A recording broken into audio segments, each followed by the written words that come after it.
All right, ladies and gentlemen, welcome back. Week 8 is almost in the books. Sunday night football has just concluded. The 49ers stave off the Cowboys comeback attempt. They win 30-24. Tough loss for the Cowboys. I mean, really, both these teams needed a huge win today, and obviously only one team is going to get it. And in the first half, you felt like the Cowboys were going to kind of do this thing. I know sitting on the couch, I was thinking they look like the more physical team. Sometimes you can get an inkling early in the game that, yeah, this team's probably going to find a way to win. And it felt like the 49ers just kept shooting themselves in the foot and that the boys would pull it off. And, throughout all the turmoil that's gone on through the season for them, if they won this game, they'd be 4-3. And you're like, well, I feel pretty good about the season. Now they lose it. They fall to 3-4. The Niners climb back to 500 in a division that Seahawks 4-4, Cardinals 4-4, Niners now 4-4, and then the Rams, they're damn near back to 500 as well. So huge win for the Niners. You could not drop this game, especially with how you've dominated the Cowboys throughout, the history over the past 5 years with, Dak and Lamb and McCarthy with Shanahan and, you had Jimmy G, obviously Brock Purdy. You've had a gauntlet of quarterbacks come in and you've just had the Cowboys' numbers. You out-physical them every single time and got a little bit close at the end. I'm sure a bunch of those Niner fans in the stands, buttholes got real tight. Mine certainly did for them.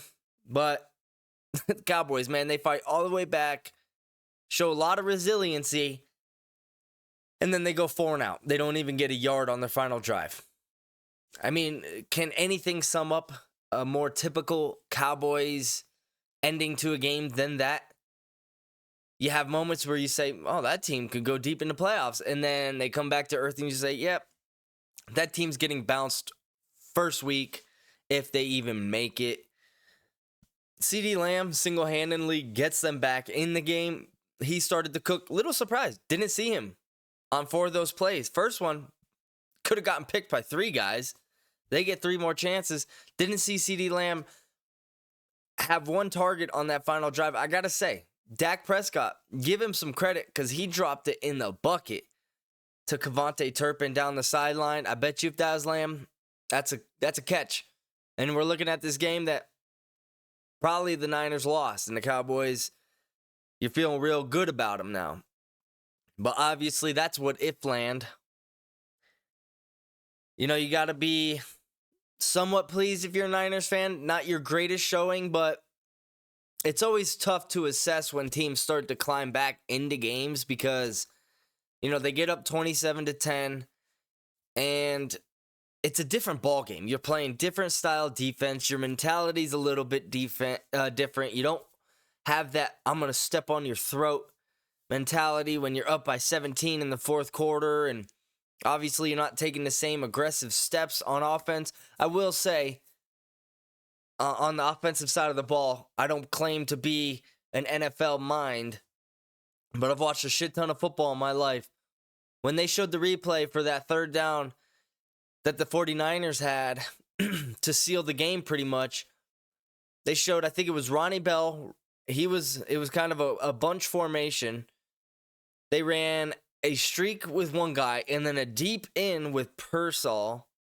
And then they had Juszczyk kind of check underneath. It's like, dude, it's 3rd and 5. You know they're going to blitz. They've been doing this all game. Why are you running deep routes in a situation where you need 6 yards?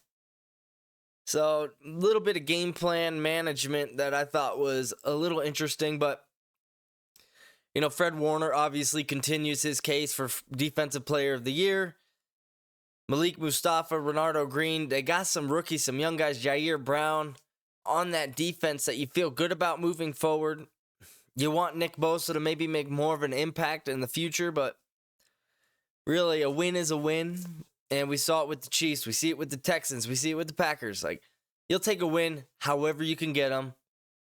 You get back in the locker room. You watch the film. You reassess. The win is the most important thing. You can fix the other shit. So Shout out Niners. Good job. Way to hold it down. They came out in that second half, and it was a different physicality than the Cowboys were expecting. They kind of owned them in the first half. And you expect that some of those veterans went in there in that locker room and said, enough is enough. We have been this team's daddy for the past 5 years. Why are we losing right now? And they came out and they thumped them. So, Cowboys, this is a weird moment for you guys. I have you down as a potential team to do some stuff that I think might upset the fan base, but we got to have those conversations now, especially with the Eagles winning and the Commanders winning. That division's looking pretty tough right now, and you might be on the outside looking in for the future as well, so maybe plan for that. We're going to jump into all the games. We're kind of going to go one by one, then talk about a few things after that. Spend some time on some of the more important games and, obviously the more non-important ones. We'll just kind of give some brief outlines and then move past it. Don't want to spend too much time on what I don't view entertaining. I'm sure you feel the same way. But before we start, like and subscribe. Comment down below.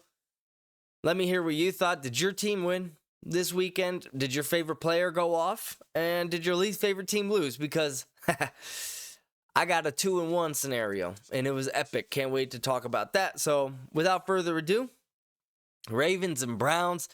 Man, this weekend, I'll tell you what, the theme, exciting football. These games, a lot of them came down to the final seconds, and the first one we're talking about did exactly just that. Obviously, we know Deshaun Watson goes down last week, torn ACL. You can see it in the video. Really makes you cringe. Everything that went on with that guy, you never want to see guys get hurt. So, he said he's making a speedy recovery. We don't need to get into that. But Jameis Winston, I'll tell you what. I love that guy coming out of FSU. And I went to his first ever start against Marcus Mariota, his rookie year. I used to live in Florida. We went up to Tampa, watched the game, threw 4 picks. Mariota threw 4 TDs. It was a real low moment for Bucs fans. I'm a Pats fan. I like Jameis Winston. I followed him through FSU, so that was exciting.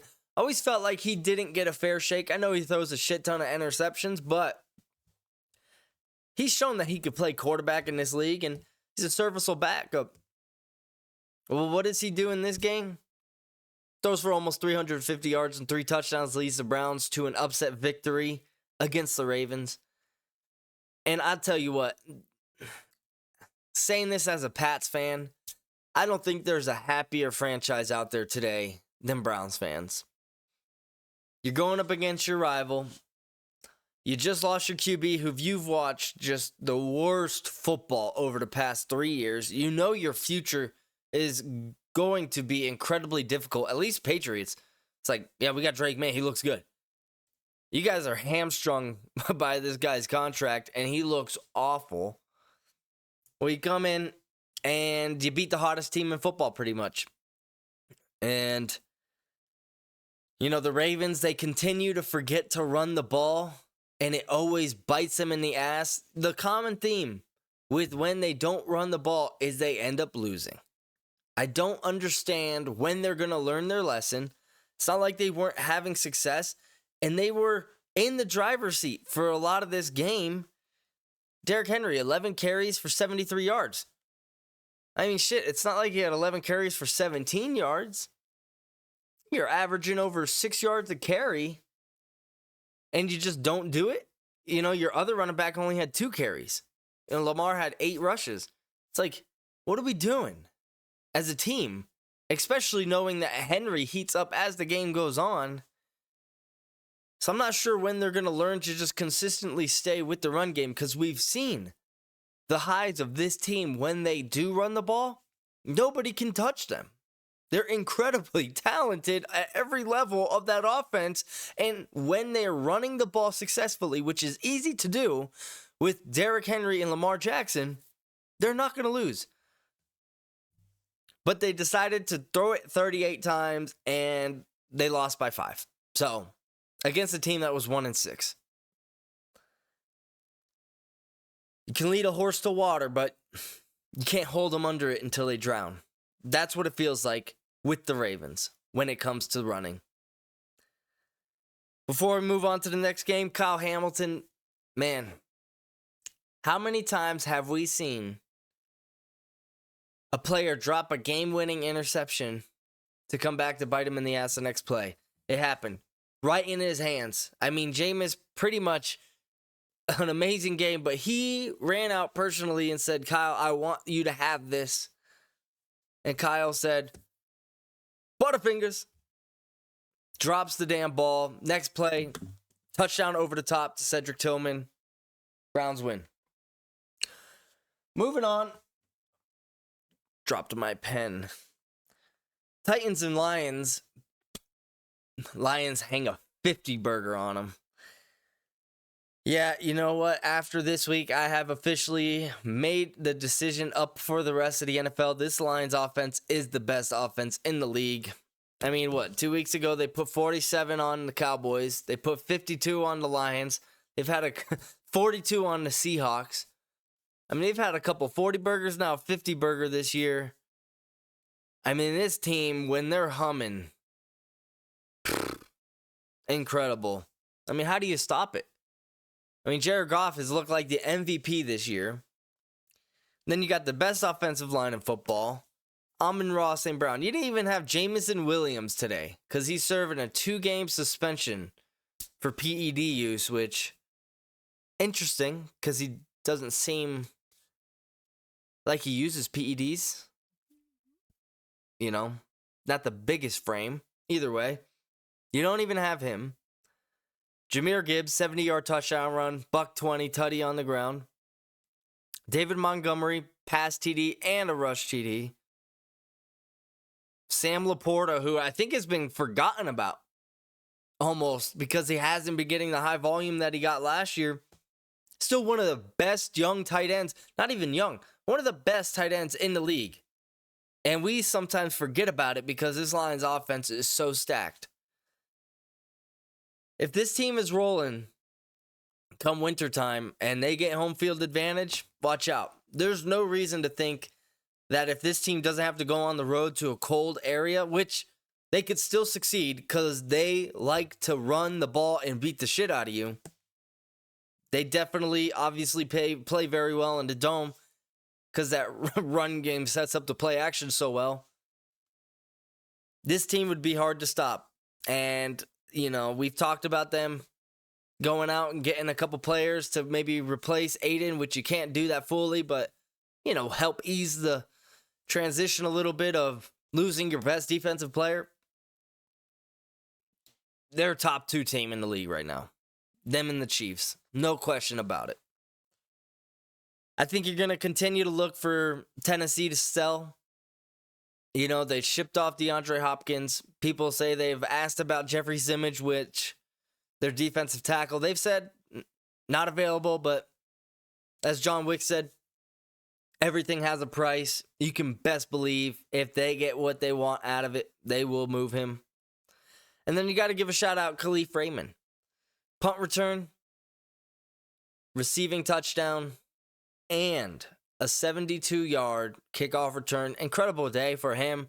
Just a really special teams beast. And then contributing on the offensive side of the ball with Jameson Williams being out. So, got to give props where props are due. Moving on, Colts-Texans. Won't spend a ton of time here. Texans, they scored out of this unscathed. Win 23-20. CJ Stroud, typical CJ Stroud day, 270 through the air, touchdown, no interceptions. And they hold him late. The story of this game is Anthony Richardson, man. 10 for 32. I remember at one point I looked and it said he was 2 for 13 for like 81 yards and a touchdown. I was like, that's one of the most bizarre stat lines I've seen this year. It's going to be a long road to final form with this guy. You know, obviously, they took him number 4 overall. They said, oh, he's got all the physical gifts. He just needs to be refined, and he obviously does. I mean, he's a freak athlete. But man, you don't see it at times. And you're going to continue to hold out hope. And everybody's going to say, play Joe Flacco. But that doesn't make any sense to play Joe Flacco. Because, yeah, maybe you'll sneak into the playoffs with a wild card team. But then what? Are you going to win the Super Bowl? Are you just going to ruin your draft stock for next year? You might as well see what you've got in this guy this year.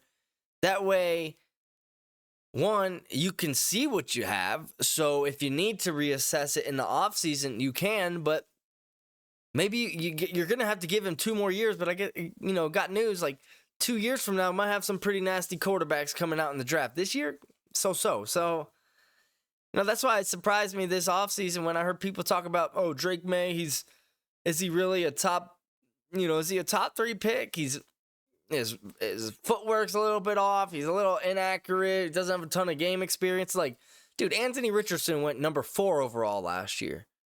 And that guy played like 10 college games, and I bet you I'm more consistently accurate than that guy. He's probably got a bigger arm, I got to say, but I'm probably more accurate. And we're talking about Drake May, not worthy of the number 3 overall pick. Come on, guys. Let's chill the hell out. So, Colts fans, just be patient. That's what you got to do. And Texans fans,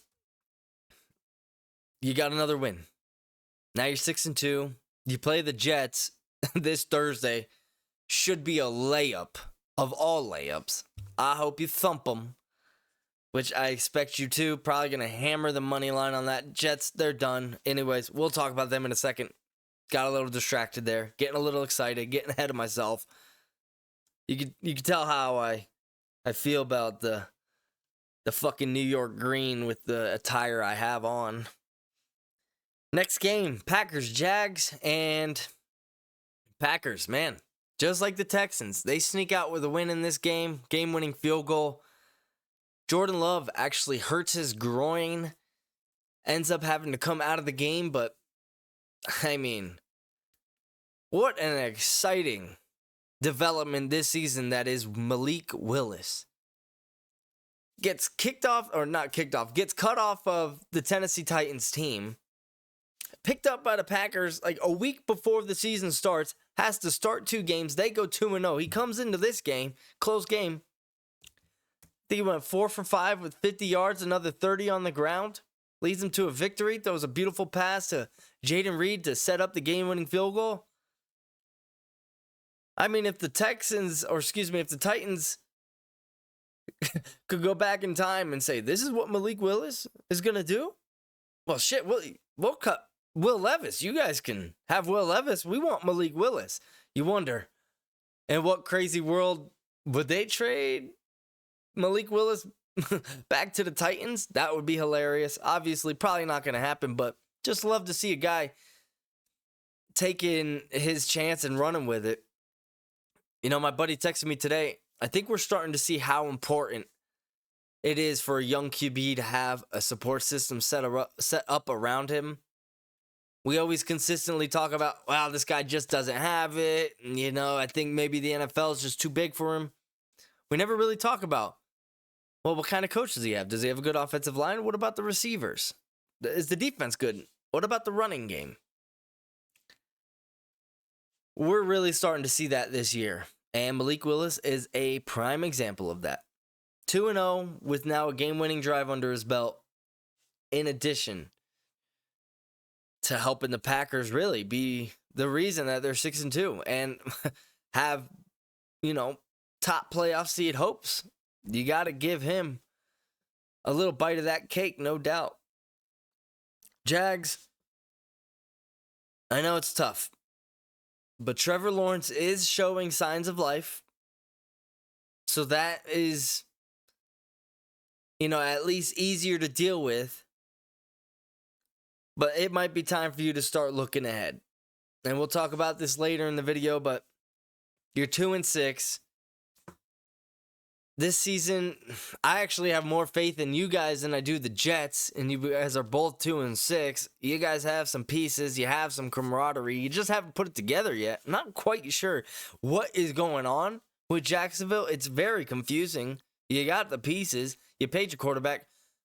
Might I add a little too early, but still. So you keep waiting for them to kind of turn it on, and they just haven't. So might be time to start liquidating your assets here. Next game, we got the Cardinals-Dolphins, and the Cardinals spoiled Tua Tagovailoa's return. And I got to say, he looked pretty sharp. You know, didn't look like he missed a beat. And happy for the guy. A lot of people coming out saying, oh, he shouldn't play, man. He's going to have scrambled eggs for brains if he does. Listen, this guy, I can guarantee you, had better consulting with the most, the most smartest doctors in the NFL and in his personal life. And they're definitely telling him, yeah, you should be good. And maybe some of them said, just be careful, slide. Don't try to shoulder a guy that's bigger and stronger than you. But he looked good. And for a lot of that game, it felt like they were in control. But Kyler Murray, boy, oh boy, his connection with MHJ is giving me flashbacks to DeAndre Hopkins and him. I mean, he made some spectacular plays to help them come back and win this game on a field goal as well. We've talked about the high and lows of the Cardinals. I mean, it feels like every week. One week, this Cardinals team, are they going to make the playoffs? Next week, they're looking at a top 5 pick. It's just, you got to figure out to level that out somehow because, damn, man, Kyler, so fun to watch. I'd love to see him in the playoffs. This team, it's close. It's definitely close. They play hard as fuck. Can they just maybe lower their highs a touch to where they would still win, but raise the lows, kind of average it out a little bit so you don't have these wins where, 41-10 against the Rams. Nice. But then, followed up, get blown out by, a team that maybe isn't going to go to the fucking playoffs. Next up, baby, this is the best one to talk about. Jets and the Patriots, and boy, when I say I went through a roller coaster of emotions during this game, I might be underselling that. Obviously, start off hyped up. Drake May, time to get payback against the Jets for what they did to us on Thursday night. All week, I've been talking about how if I had to pick one game to win the rest of the year, this would be it. This was my Super Bowl. And then Drake May comes out and he is excellent. And it's like, yeah, we got this in the bag. I mean, 17-yard scramble, throwing the ball over the place. Our guys didn't catch it, which that has to get figured out. But Drake May making plays. And then he gets a head-to-head shot during his slide that doesn't get called for a penalty, which I'll tell you what, the refs really wanted the Patriots to lose this game. They were dick-riding the fucking Jets. They tried, but they did not succeed because Jacoby Brissett comes in and leads this Patriots team on a game-winning drive, score a touchdown, and a 2-point conversion with 20 seconds left in the game to go up 25-22. And Aaron Rodgers, man, I thought this was the weirdest part of the whole game is he throws the ball over the middle with like 15 seconds left. Devontae catches it. They're running up to kind of get to the line of scrimmage to spike it. And we all know how Aaron Rodgers has had incredible success when it comes to throwing Hail Marys. And he's not even attempting to get to the line. He's unbuckling his chin strap. He's pissed off. He's like, this game is over. And it's like, dude, the clock is like at 5 seconds. You have a chance here. He didn't give a shit. And then the whole team, the funniest part is the whole team is lined up. And he's not at the quarterback spot. He's like chilling off to the edge of the right tackle, fucking throwing a temper tantrum. It's like, dude, we saw it with Anthony Richardson. They get up to the line and they, let's be honest, spike the ball. There were 0 seconds left, but the refs tend to lean towards, we're going to give you at least a chance. And we saw what happened, spoiler alert, in the Commanders game. Hail Mary to win the game. We saw it, 2 weeks ago? Buffalo? Aaron Rodgers throws a Hail Mary at half. Not even trying to get to the ball. If I was a player, I might hit him in his fucking face. like, dude, what are you doing? Glad I'm a Pats fan. Because even though we're 2-6, so are y'all. Feel bad for the Jets fan, man. This is not a dig towards you guys.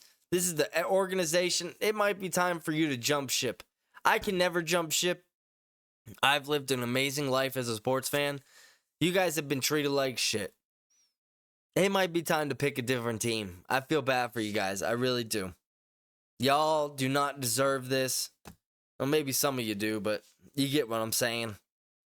So, I don't know where the Jets go from here. I'll tell you what. I know where the Patriots go. They go straight to the media, say, all y'all talking about Mayo being on his way out, calling us soft like we were going to fucking start a mutiny. Not today. Big win. Falcons and Bucks. Kirk O'Chains throws 2 touchdowns. Kirk O'Chains throws 4 touchdowns. Kyle Pitts adds... Oh my goodness. Let's start that all over. Kirk O'Chains throws 4 touchdowns. Kyle Pitts catches 2 of them. Thank you, Elijah. Baker plays well. 330 yards, 3 touchdowns. Does have 2 picks that really hamstrung him. You know, not having Chris Godwin's and Mike Evans, that hurts a lot. You don't know the ceiling of the team without arguably their 2 best players. Falcons, tough loss last week against Seattle. They come back, handle business against division opponent who now they have the tiebreaker with if it came down to the last game of the season, because we saw that they beat them on Thursday night a few weeks back. Now they've won both those games, and that hurts for the Bucs. I picked the Bucs to win the division. Seeming kind of lofty at the halfway point. It's still way early, but when you're, say, 2 games behind a team and they have the tiebreaker, you're 3 games behind. So losing that game hurt big time. Gonna have to go on a little bit of a run here, hopefully get some guys healthy, but seemed like Chris Godwin's gonna be out for a while. Mike Evans, hamstring, those are just tough. You really don't know with hamstrings. I mean, sometimes they're 1 week, sometimes they're 4 weeks, sometimes they're just naggy the whole season. So hopefully they get healthy, but Falcons win. And I gotta say, Bucks creamsicle uniforms, love it, man. It's a great look. I love when teams wear their throwbacks. Those are probably some of the better ones. Eagles, Bengals, and I gotta say, this was probably the biggest surprise of the weekend. And maybe not that the Eagles beat the Bengals, but in the fashion that they did, 37-17. Anybody see that coming? Especially the Bengals were winning 10-3. Almost to halftime, you're like, oh, yeah, Bengals will probably win this game 24-17. I guess they forgot how to play offense and defense in the second half because they got worked. Jalen Hurts, 4 touchdowns.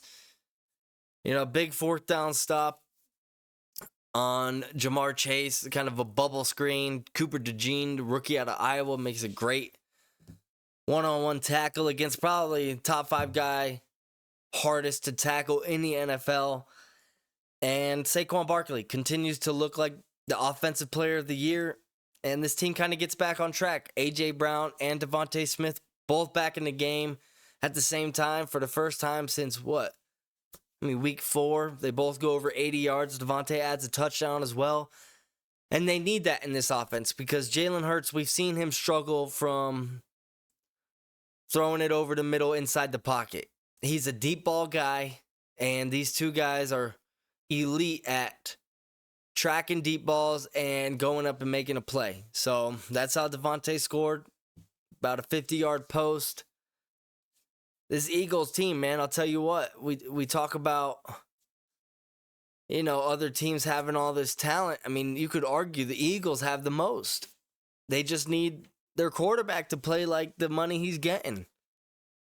So Nick Sirianni's bought himself another week. This is a big win. This is a huge win. This is a team that, I mean, I'm sure Eagles fans thought you were probably going to lose this game. And you come out and you dominate it. And Bengals fans, this is the flip side. You saw an Eagles team that been incredibly inconsistent. And you guys were kind of on a roll. And you lose by 20. Now you're 3-5. Where to go from here? We'll talk about you later, but you got to start having some conversations, man. So, not what you want to see. Maybe lose a tough one. Yeah, and your season's not over. You're still 3-5. If we're going to talk about the Jets like they're still in, which I won't, but the media will. You're 3-5. You're not out of it, but you gotta string some stuff together here, more so than anybody, really.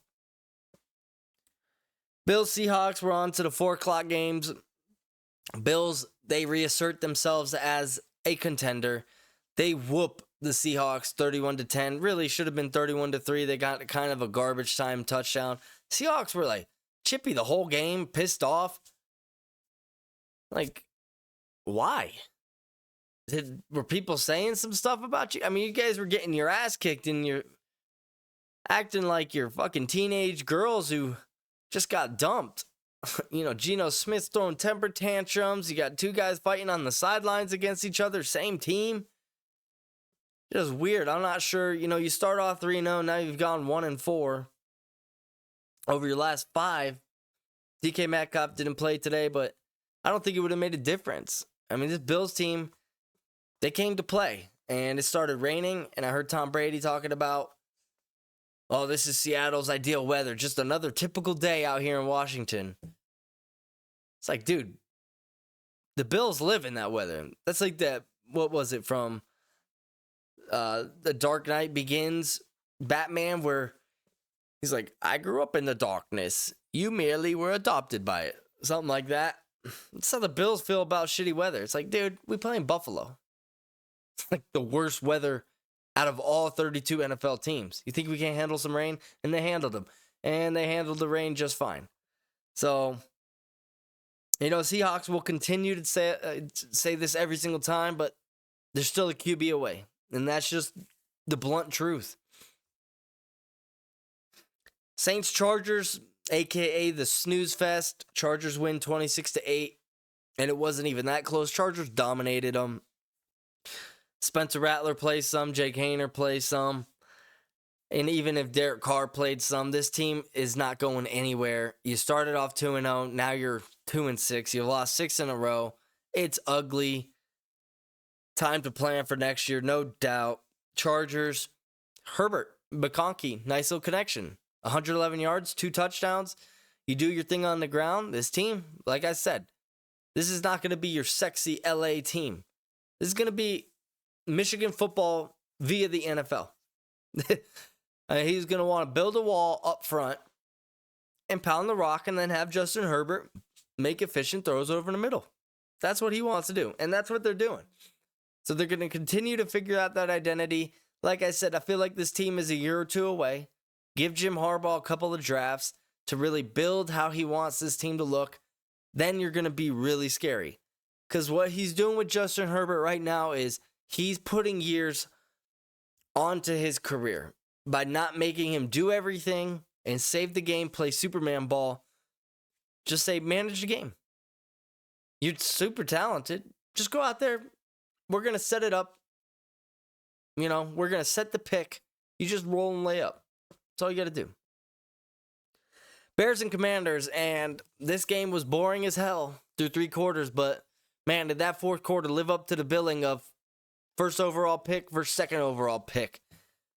But Jaden Daniels comes out with the win, and I got to say, Caleb Williams, man, he put on a heck of a show in the 4th quarter. Drove the team down all the way to the goal line with about 5 minutes left to give them the lead. They were losing 12-7.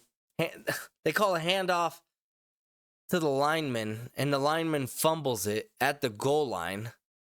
So that's a whole nother story. I'm not sure why you would just QB sneak it at that point, you know, or have the offensive lineman block, but you brought in your heavy running back. Why would you give the ball to your offensive lineman? Just weird decision, but they end up making a stop. Caleb brings them all the way back down. They end up scoring a touchdown with think 25 seconds left. And another example, pretty much same scenario between the Jets and the Commanders. 25 to 22 seconds left. Down by 3.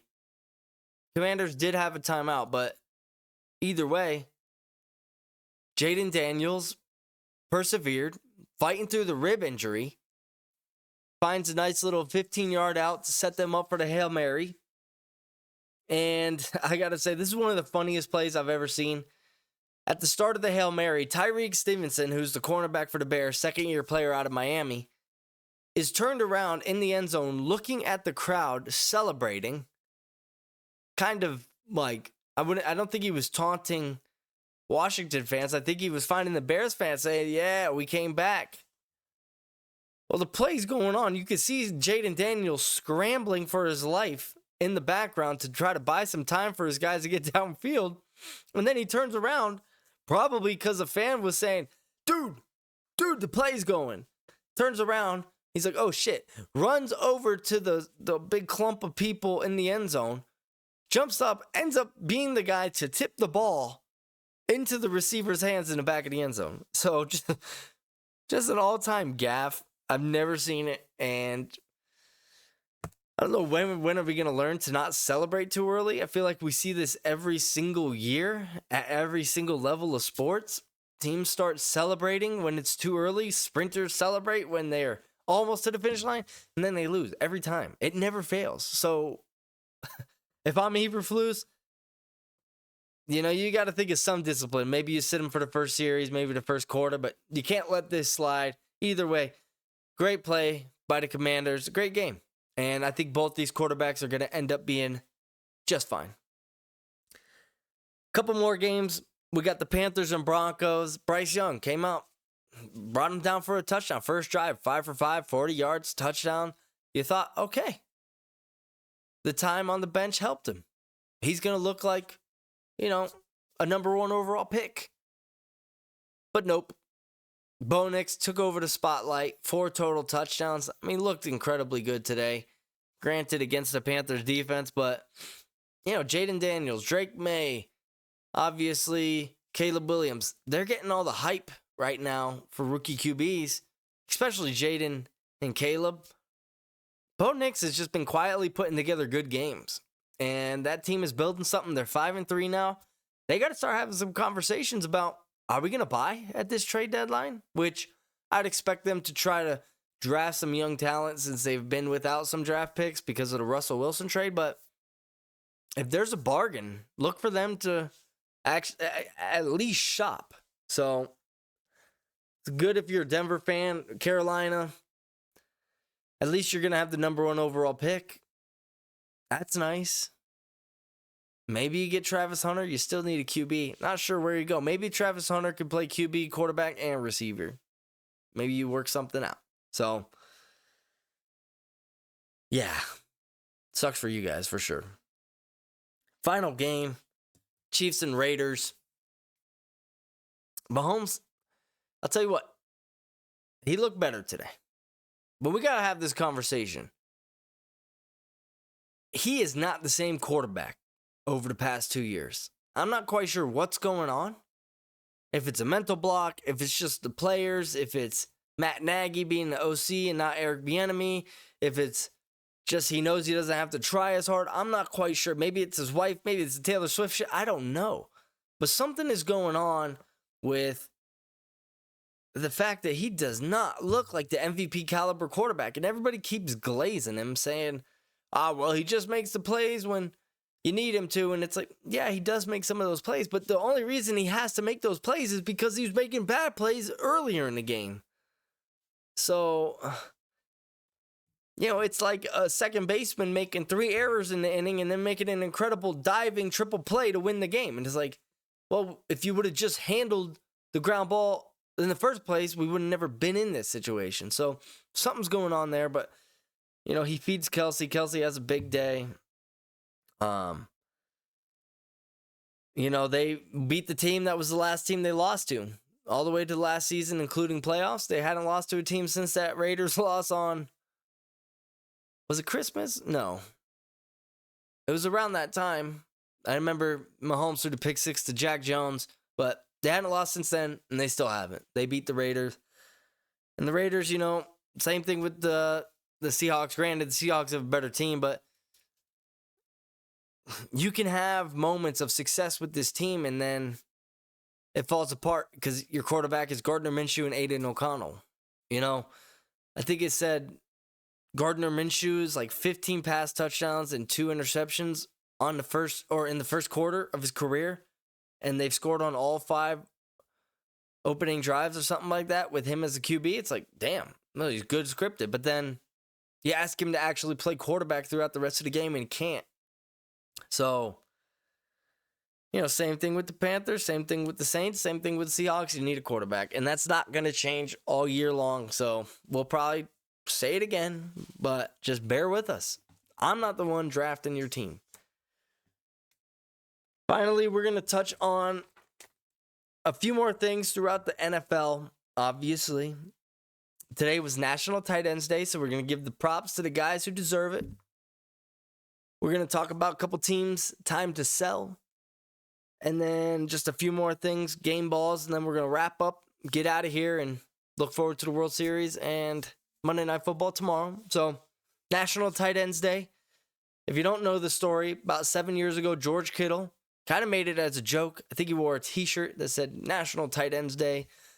And then I think they went through the process of making it an actual holiday. So today is October 27th, and it's a legit holiday. And all the tight ends celebrate it. And, obviously the football channels, they kind of, threw up the graphics for, what tight ends did good. And all the tight ends obviously know, and it's a cool thing. So we got to give our love to the big guys that can run like gazelle and truck like rhinos. And the first one, probably the oldest of them all, but arguably the best, Travis Kelce. 10 catches, 90 yards, tutty. Looked very good today. He has these spurts, it's hilarious, of where he's looks 22, shout out Taylor Swift, and then he looks 48, shout out Aaron Rodgers. Next up, we got Kyle Pitts, 91 yards, 2 tutties. Kyle Pitts has been spotted this year. The search for Sasquatch is no longer on. I mean, since his rookie year, I feel like we can't find this guy. Now Kirk Cousins comes in. He said, I don't know why nobody else threw the ball. I'm gonna. And he was rewarded for it today. Cade Otton, if you don't know him, tight end for the Buccaneers. Solid game. 81 yards, 2 touchdowns, I think 9 catches. Solid game. The guy I'm playing in fantasy had him. Real awesome. Not for me, for him, and obviously Cade Otton, so shout out him. Trey McBride, 9 catches, 124 yards. The Arizona Cardinals tight end, one of the young and upcoming studs. Kind of think Sam Laporta, Isaiah Likely. They're on the come up. Definitely young stud tight end, so he was a huge reason they made their comeback, him and Marvin Harrison Jr. And then, of course, the grandfather of the entire operation was the tight end star of the day, George Kittle, 6 catches, 128 yards, and a tutty. And I'll tell you what, that 128 yards does not say enough for how good he played. He was dominant on the field today. The great thing about George Kittle is we can go down Kelce, Pitts, McBride.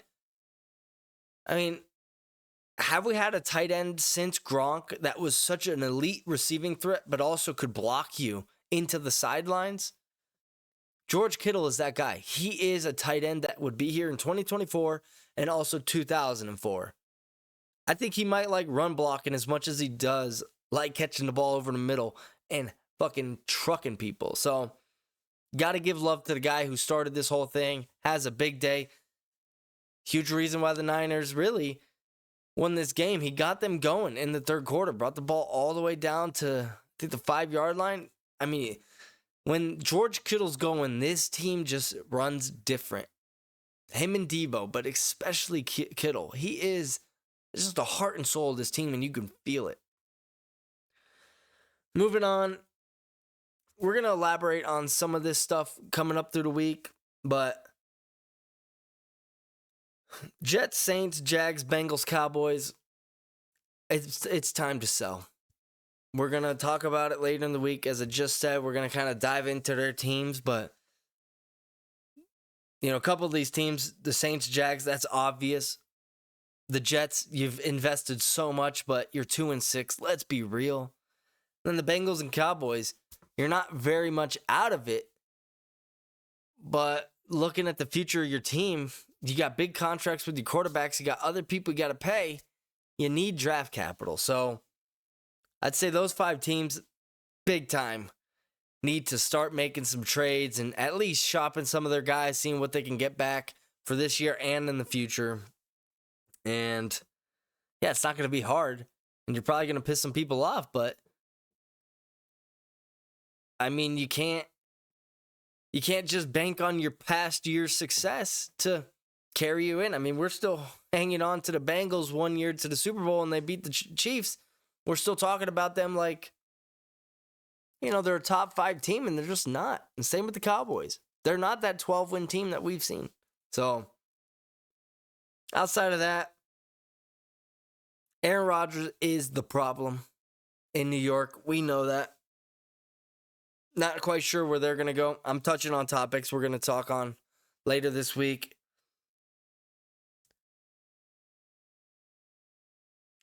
Again, shout out Malik Willis. Great week.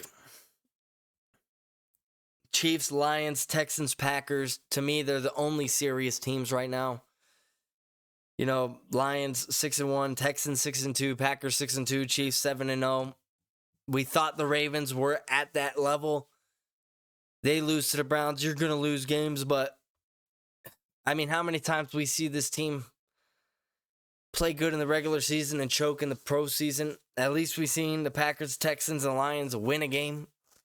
It's like, who cares what Lamar and y'all do in the regular season? Y'all got to win in the postseason. So those to me are the 4 serious teams. And then our game balls.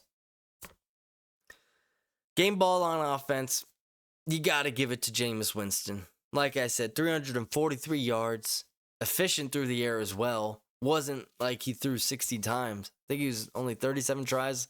Like 28 for 37. 3 touchdowns. Led them to a win against their division rival. Great game by Jameis. Glad that he's going to be getting more starts because I'm going to watch the Browns now. I like Jameis Winston. And you wonder, are they like, damn, we should have started him earlier and not traded Amari Cooper? Because maybe it goes somewhere. But he gets the offensive game ball. And then defensively, how many times are we going to mention him on this team? Well, we're in week 8, and it's been 8 times because this guy just is a stud every week. Jesse Bates, only player ever to have a forced fumble, a fumble recovery, and an interception in the same game, which was shocking to me, but incredible game.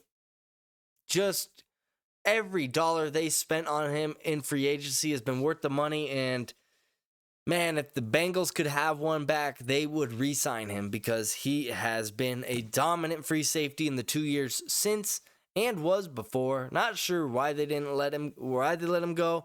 Wish the Patriots, was hoping they would sign him. Wish the Patriots sign everybody, but Jesse Bates, another great week.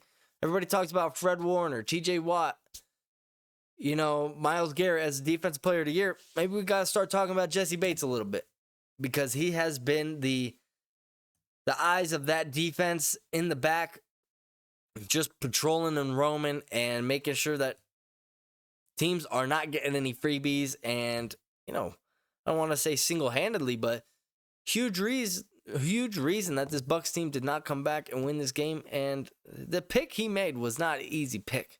I mean, it's something that wide receivers would have a tough time doing. And he just continually makes these plays look routine. So shout out Jameis, shout out Jesse. And then if we're talking special teams, Khalif Raymond. We talked about him earlier. Big day. So we'll throw a little special teams ball in there as well. Guys, Monday night tomorrow, Pittsburgh and New York Giants, that is. So we'll see if Pittsburgh can build on the win against the Jets last week and then maybe Giants get back on track. They're just dealing with some injuries, though. It's going to be tough. They lose their best tackle, Andrew Thomas. And then they got to go up against the Steelers' defensive line. At least we see Malik Neighbors, George Pickens, some excitement on offense. And then the World Series. Yankees, man. We said we'd make a video, got caught up this weekend, but they better figure it out. I mean, tomorrow's a must-win game for the Yankees. They're down 2-0. Aaron Judge, man, he's one of my favorite players, and he's such a good dude. He's got to wake up. This team, I talked about it in my preview, they don't win the World Series unless Aaron Judge has a good series, and he's had the exact opposite.